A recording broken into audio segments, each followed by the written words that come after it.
आज हम पढ़ेंगे हिंदी साहित्य के आदिकाल में सिद्ध साहित्य, यानी कि सिद्ध साहित्य किसने लिखा, सिद्ध साहित्य कहते किसको है। सिद्ध साहित्य वह साहित्य होता है जो ब्रजयानियों द्वारा लिखा जाता है। सिद्ध साहित्य, जैसे सिद्ध साहित्य वह साहित्य होता है जो ब्रजयानियों द्वारा लिखा जाता है। ब्रज यानियों द्वारा लिखा गया साहित्य, यानी कि ब्रजयानी द्वारा जो साहित्य लिखे जाते हैं उन्हें सिद्ध साहित्य कहते हैं। तो ब्रजयान कहते किसे हैं? ब्रजयान उन्हें कहते हैं जो बौद्ध धर्म के महायान शाखा से संबंधित होते हैं। ब्रजयानी वो होते हैं जो बौद्ध धर्म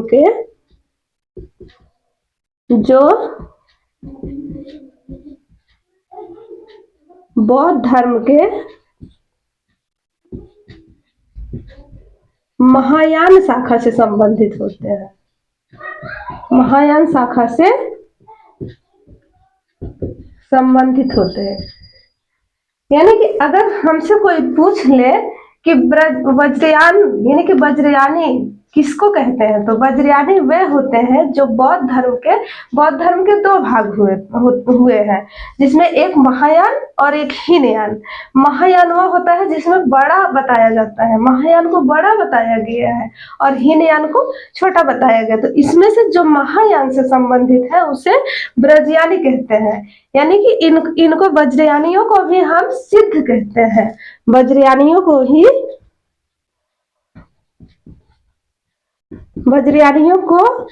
ही हम क्या कहते हैं?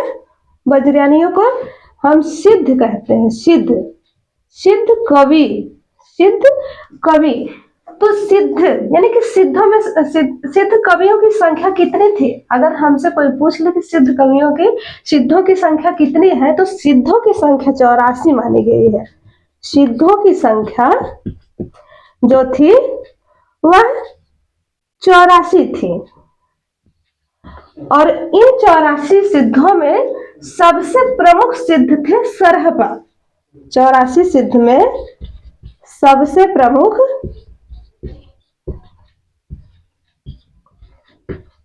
सरहपा थे।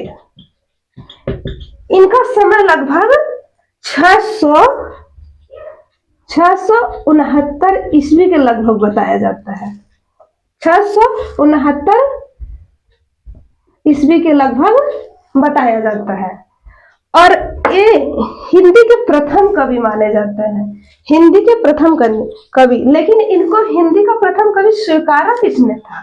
तो हिंदी का प्रथम कवि सरहपा को डॉक्टर राहुल संस्कृत्यायन ने स्वीकारा था। डॉक्टर राहुल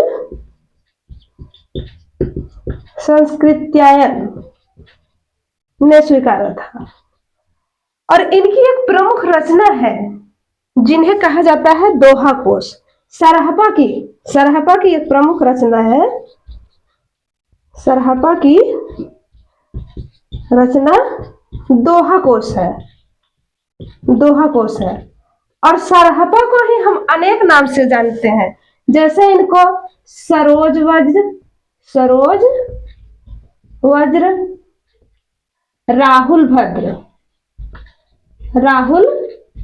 भद्र नाम से हम जानते हैं। सरहपा को हम सरोज वज्र भी इनका एक नाम है, और राहुल भद्र भी इनका एक नाम है। परीक्षाओं में अक्सर कभी सरहपा ना दे करके सरोज वज्र दे देता है, यानी कि दोहा कोश के रचनाकार कौन है, तो वहां पे कभी सरोज वज्र दे देगा, कभी राहुल भद्र भी दे देता है।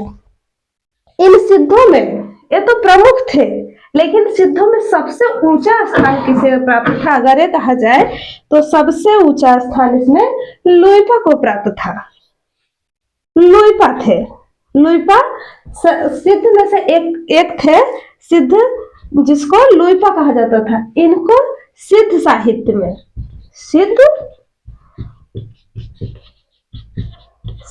में सबसे ऊंचा स्थान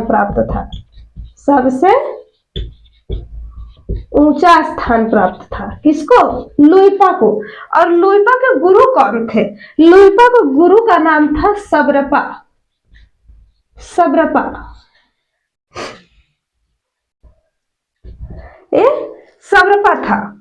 और राहुल संस्कृत कभी कभी परीक्षा में पूछ लेता है कि सरहपा को हिंदी का प्रथम कवि किसने माना है, तो राहुल संस्कृतायन ने। और एक कवि इसमें और है, इनमें डोम्बिपा।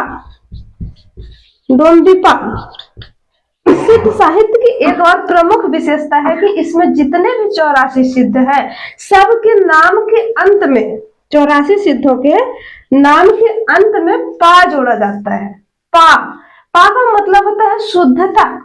सिद्ध साहित्य में पा का मतलब होता है शुद्धता। इसीलिए इनमें जितने भी सिद्ध साहित्य है उनके लास्ट में पा जोड़ा जाता है। यह हमारा था आदिकाल का सिद्ध साहित्य।